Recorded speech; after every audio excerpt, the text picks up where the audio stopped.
எல்லாருக்கும் வணக்கம்மா. நம்ம இன்னைக்கு நம்ம ஊர் ஸ்பெஷல் தலப்பாக்கட்டு மட்டன் பிரியாணி பண்ண போகிறோம். எல்லாரும் தலப்பாக்கட்டு பிரியாணி கடையில் சாப்பிட்டு ரொம்ப பெருமையாக சொல்லுவாங்க. அந்த பிரியாணியை நம்ம இப்போ வீட்டிலேயே செஞ்சு சாப்பிட போகிறோம். இப்போ இந்த பிரியாணியம்மா நம்ம குக்கரில் தான் பண்ண போகிறோம். குக்கர்லேயே பண்ணாலும் தம் பிரியாணி மாதிரி தான் பண்ண போகிறோம். நம்ம அதை எப்படி பண்ணலான்னு பார்க்கலாம் வாங்க. இப்போமா 1/2 கிலோ மட்டன் எடுத்துருக்குறோம். அதுக்கு வந்து நம்ம அந்த மட்டனை வந்து நெய்யில் நல்லா வதக்க எடுக்கணும். தேவையான அளவு நெய் போட்டுக்கலாம். தலப்பாக்கட்டு பிரியாணின்றனால நெய்யிலே வதக்கணும். நெய் நிறையா போட்டுக்கலாம். 2 ஸ்பூன் போட்டிருக்கேன்னா 3 ஸ்பூன் போதும்னு நினைக்கிறேன். போதும். இப்போ இதில் வந்து 1/2 கிலோ மட்டன் பாருங்கள் எடுத்து வச்சுருக்கேன். நல்லா கழுவி அதை சேர்த்துக்கலாம். மட்டன் நல்லா பெரிய பெரிய பீஸாக இருக்கணும். அப்போ தான் பிரியாணிக்கு நல்லாயிருக்கும். இந்த மட்டன் வந்து கொஞ்சம் நல்லா ப்ரௌன் கலரில் வரணும். வந்தோன்னே எடுத்துடலாம். நெய் இருந்தால் நெய் போட்டுக்கோங்கம்மா. இல்லைன்னா எண்ணெய் நீங்கள் சமைக்கிற வீட்டில் என்ன சமைக்கிறீங்களோ அதை போட்டுக்கலாம். அதில் போட்டு வறுத்து எடுத்துக்கோங்க. இந்த மாதிரி வதக்கி பாருங்கள். கறி வந்து கொஞ்சம் ப்ரௌன் கலராக வந்துருச்சு. நம்ம இப்போ எடுத்துக்கலாம். இப்போ பாருங்கள், நெய்யில் வறுத்த மட்டனை இன்னொரு சின்ன குக்கரில் போட்டு வேக வைக்கலான்னு எடுத்துருக்கேன் நான். இப்போ வந்து கறி முழுகிற அளவுக்கு கொஞ்சம் தூக்கலாக தண்ணி வைக்கணும். ரொம்ப குறைச்சா இருந்தாலும் கறி உள்ளே அடி பிடிச்சிடும். கொஞ்சம் தூக்கலாக வச்சிங்கன்னா வெந்தால் கரெக்டாக இருக்கும். இப்போ இதை வந்து ஒரு 4 விசில் வச்சு நம்ம எடுத்துக்கலாம். இளங்கறியாக இருந்தால் 4 விசில் போதும். இது இளங்கறி ஆடு தான், அதனால் நம்ம 4 விசில் வச்சா போதும். இப்போ வந்து மட்டனுக்கு தேவையான மசாலா அரைச்சிக்கணும். அதுக்கு என்னென்ன பொருள் போடுறேன்னு பாருங்கள். இந்த இலை வந்து சின்னதாக இருக்கலாம், 2 இலை போட்டுக்கலாம். பிரியாணி இலை, ஒரு ஸ்டாரு, ஒரு பட்டையை வந்து 3 பீஸாக உடச்சி வச்சுருக்கேன், அதையும் போட்டுக்கலாம். 4 கிராம்பு பாருங்கள், 3 வந்து ஏலக்காய், மராத்தி மொட்டு வந்து 2. இது வந்து இந்த பாசின்னு சொல்லுவாங்க, அது கொஞ்சம். இந்த ஜாதி பத்திரி பூ பாருங்கள். இந்த பூ பாருங்கம்மா, பெருசாக இருக்குது. நான் கொஞ்சமாக போட்டுக்கிறேன். உங்கள்கிட்ட இருக்க பூ எப்படி இருக்குதோ தேவையானதை எடுத்து போட்டுக்கோங்க. கொத்தமல்லி வந்து பாருங்கள், வர கொத்தமல்லி, அது 1 ஸ்பூன் போட்டுக்கலாம். ஜீரகம், இது ஸ்பூன் வந்து பெருசு, அதனால் 1 ஸ்பூன் போட்டுக்கலாம். உங்களுக்கு சின்ன ஸ்பூனாக இருந்தால் 2 போட்டுக்கோங்க. மிளகு பாருங்கம்மா, 1 ஸ்பூன் போட்டுக்கலாம். சோம்பு பாருங்கம்மா, 1/2 ஸ்பூன் போட்டுக்கலாம். இது ஃபஸ்ட்டு பொடி பண்ணிட்டு வந்துடுறேம்மா நான். அதுக்கப்புறம் வெங்காயம் போட்டு அரைக்கணும். அதுக்கப்புறம் காட்டுறேன் நான். பாருங்கம்மா, இந்த மாதிரி நல்லா பொடியை அரைச்சாச்சு. தண்ணி ஊற்றாமல் நல்லா பொடி பண்ணிக்கிட்டோம். இப்போ சின்ன வெங்காயம் 150 கிராம் உரித்து வச்சுருக்கேன், அதையும் இதோட சேர்த்து அரைச்சிக்கலாம். நல்லா உரித்து கழுவி இருக்கேன் பாருங்கள், சுத்தமாக கழுவிக்கணும். இப்போ இதை அரைச்சிக்கலாம். பாருங்க, இந்த மாதிரி அரைச்சி எடுத்துக்கோங்க. இது வெங்காயம் போட்டு அரைச்சோன்னே இந்த மாதிரி கெட்டி பதத்துக்கு வந்துடும். தண்ணி ஊற்றலை நான். தண்ணி ஊற்றாமல் இப்படி அரைச்சா தான் இப்படி அழகாக உருண்டையாக இருக்கும். நான் இது மாதிரி அரைச்சிருக்க மாதிரியே நீங்கள் அரைச்சிங்கன்னா நல்லாயிருக்கும். அவ்வளோதான். இப்போ பாருங்கம்மா, நம்ம வந்து நெய் போட்டு அந்த மட்டனை வதக்கணும் இல்லைங்களா, அதே இது குக்கரில் தான் நான் செய்கிறேன் நான். இப்போ வந்து அந்த குக்கரில் நெய் ஊற்றி வணக்கினதை நான் தனியாக எடுத்து வச்சுக்கிட்டேன். ஏன்னா தண்ணி இருக்கும்ல மட்டனில், அது வந்து வெடிக்கும். அதனால் தண்ணியை தனியாக எடுத்து வடிகட்டி வச்சுட்டேன். வெறும் குக்கர் தான் இருக்குது. இதில் நம்ம எண்ணெய் ஊற்றி மற்ற ஜாமான்லாம் போட்டு வதக்கிக்கலாம். பிரியாணிக்கு தேவையான அளவு எண்ணெய். பிரியாணி எண்ணெய் நிறையா வந்து நல்லாயிருக்கும். இந்த ஜாமான்லாம் வதக்கணும் இல்லைங்களா, எப்படியும் 100 எண்ணெய் பிடிக்கும். இப்போ எண்ணெய் காஞ்சிச்சுமா, 3 பச்சை மிளகா பாருங்கள், சின்னதாக இருக்குது. காரம் ரொம்ப வேணாம், அதனால் 3 போட்டுக்கலாம். முழுசாக லைட்டாக கீறி இருக்கிறேன், வெடிக்கும்ட்டு அந்த மாதிரி போட்டுக்கோங்க. இப்போ பாருங்கள், பச்சை மிளகா வெடிக்குது. இப்போ நான் அரைச்சி வச்சேன் பாருங்கள் அந்த மசாலா, வெங்காயமெல்லாம் போட்டு அதை இதில் சேர்த்துக்கலாம்.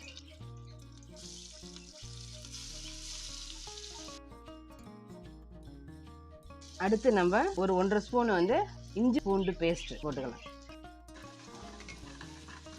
பாருங்கள், நல்லா வாசம் வருது நமக்கு செம்மையாக. நல்லா வதங்கி எண்ணெய் பிரியட்டும். ஏன்னா பச்சையாக அரைச்சனால அந்த எண்ணெயில் நல்லா வதங்கி வரட்டும். பாருங்கம்மா, நான் வந்து இந்த பிரியாணிக்கு 100 எண்ணெய் ஊற்றிருக்கிறேன். அது நல்லா எல்லா மசாலா நல்லா வதங்கி வந்துருச்சு பாருங்கள். தனியாக எண்ணெய் பிரிஞ்சு வந்துருச்சு. இது கூட நம்ம வந்து தக்காளி அரைச்சி வச்சுருக்கோம், 2 தக்காளி, அதை சேர்த்துக்கலாம். அதனால் சிம்மில் வச்சுக்கோங்க, கருகிடும். அடுத்து நம்ம தயிர் சேர்க்கணும். மசாலா எல்லாம் ஒன்றா சேர்ந்து நல்லா வதங்கி வந்துருச்சு. நம்ம ஊற்றின எண்ணெயில் நல்லா பிரிஞ்சு வருது பாருங்கள். இப்போ நம்ம இந்த டைமில் தயிர் சேர்த்துக்கலாம். 1/2 டம்ளர் தயிர் ஊற்றிருக்கிறேன், 1/2 டம்ளர். இதையும் நல்லா ஒரு கிண்டிட்டு எல்லாம் நல்லா வதங்கி வந்துருச்சு பாருங்கம்மா. இப்போ கொத்தமல்லியும் புதினாவும் சேர்த்துக்கலாம். புதினா, கொத்தமல்லி எல்லாம் பொடியாக கட் பண்ணிக்கிட்டோம்மா. அதே மாதிரி நீங்களும் செய்யுங்க, எதுவும் வேஸ்ட் ஆகாது, அப்படியே சாப்பிடலாம். செமையாக நல்லா வாசனை இருக்குது.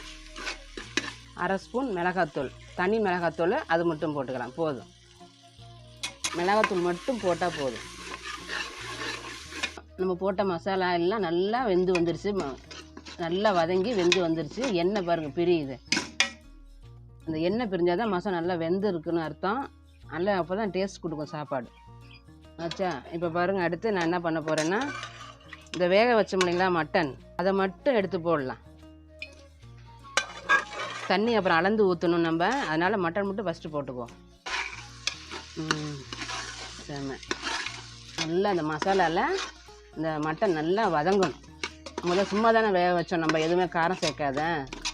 அப்போ இது நல்லா மசாலா வதங்கி வரட்டும் கொஞ்சம் நேரம். ஒரு 2 நிமிஷம் அப்படியே மூடி வைக்கலாம். ஃபஸ்ட்டு பாருங்கம்மா, நம்ம மட்டன் வதக்கினோம்னா நெய் ஊற்றி எடுத்து வச்ச நெய்யை இப்போ இதில் சேர்த்துக்கலாம். தண்ணி எதுவும் இருக்கணும் தான் நான் தனியாக வடிகட்டி வச்சுட்டேன். ஃபஸ்ட்டு பெரிக்கும் அப்படியே, இல்லைன்னா தீஞ்சு போயிடும் மசாலாலாம். அதனால தான் இப்போ எடுத்து ஊற்றுறேன். ஒரு சின்ன எலுமிச்சம்பழத்தை புழிஞ்சிக்கலாம். இப்போ எல்லாம் மசாலா மட்டன்லாம் ஒன்றா நல்லா வெந்து வந்துடுச்சுமா. நம்ம இப்போ அரிசியை சேர்த்துக்கலாம். சீரக சம்பா அரிசி தான் நான் எடுத்துருக்கேன். நான் இது வந்து ரொம்ப நேரம் ஊறக்கூடாது, 20 நிமிஷம் ஊறுனா போதும். நம்ம வந்து சமைக்கும் போது எடுத்து தண்ணியில் போட்டால் போதும். இப்போ நம்ம அரிசியை வந்து இதில் போட்டுக்கலாம். நான் அளவு சொல்கிறேன், நான் எதில் எடுத்தேன் எப்படி போடுறேன். தண்ணி ஊற்றும் போது அதனால் சிம்மில் வச்சுக்கோங்க. அப்போ தான் நம்ம அரிசி போடுற வரையும் நல்லா இருக்கும், இல்லைன்னா எல்லாம் தீஞ்சு போயிடும். இப்போ பாருங்கள், எல்லாம் ஒரு கிண்டி விட்டுருவோம். இப்போ தண்ணி ஊற்றிக்கலாம். இதில் தலைத்தட்டை ஒரு படி அரிசியும் டம்ளரில் ஒரு டம்ளர் அரிசியும் எடுத்துக்கிறேன், தலைத்தட்டை. இப்போ இந்த கறி வேக வச்ச தண்ணி கலந்து ஊற்றிக்கலாம். பாருங்கள், இப்போ அரை உலக்கு கீழே தான் இருக்குது தண்ணி. இப்போ இதில் இன்னும் மீதி தண்ணியை சேர்த்துக்கலாம். கரெக்டாக ஊற்றணும். அரிசி புதுசாக இருந்தால் தண்ணி இழுக்காது, ஆனால் கரெக்டாக ஊற்றினா சரியாக இருக்கும். இதோட 2 ஆச்சு. இப்போ பாருங்கள், இந்த டம்ளரில் தான் தயிர் வந்தோம் பாருங்கள், அதில் தான் ஒரு டம்ளர் அரிசி போட்டிருக்கோம், எக்ஸ்ட்ரா 2 டம்ளர் தண்ணி. கரெக்டாக இருக்குது, போதும். அவ்வளோதான், இவ்வளோதான். இப்போ உப்பு சேர்த்துக்கலாம். பிரியாணிக்கு தேவையான உப்பு போட்டுக்கலாம். நான் மட்டன் வகையில் ஒரு அரை உப்பு போட்டு தான் வேக வச்சேன் பாருங்கள், அப்போ தான் டேஸ்ட் கொடுக்கும்னு. உப்பு பிரியாணிக்கு தேவையான போட்டுட்டு பார்த்துக்கலாம். இப்போ பாருங்க, எல்லாம் கூட்டியாச்சு. இப்போ அனல் வச்சு, மீடியமான அனல் வச்சு நம்ம வேக விடலாம். பாருங்கம்மா, அரிசி வந்து நான் வந்து குக்கர் போட்டு மூடலை, அப்படியே இப்படியே தான் வச்சுருந்தேன். அந்த அரிசி தண்ணி எல்லாம் ஒன்றா நல்லா வெந்து வந்துச்சு, கறியெல்லாம். அரிசி சாப்பாடு பாதி வெந்துருச்சு. இப்போ தம்மில் போட போகிறோம், பார்த்துக்கோங்க. நல்லா கொஞ்சம் அனலை குறைச்சி வச்சுட்டு வெறும் மூடி மட்டும் போடணும், விசில் போடாமல். இப்போ வந்து விசில் போடக்கூடாதுமா, தம்மில் இருக்கனால அப்படியே தம்மில் இருக்கட்டும். ஒரு 5 நிமிஷம் அப்படியே வச்சுருந்து அப்புறம் திறந்து பார்த்தோம்னா தம்மில் கரெக்டாக இருக்கும். நம்ம இறக்கிடலாம், ஸ்டவ் ஆஃப் பண்ணிவிட்டு.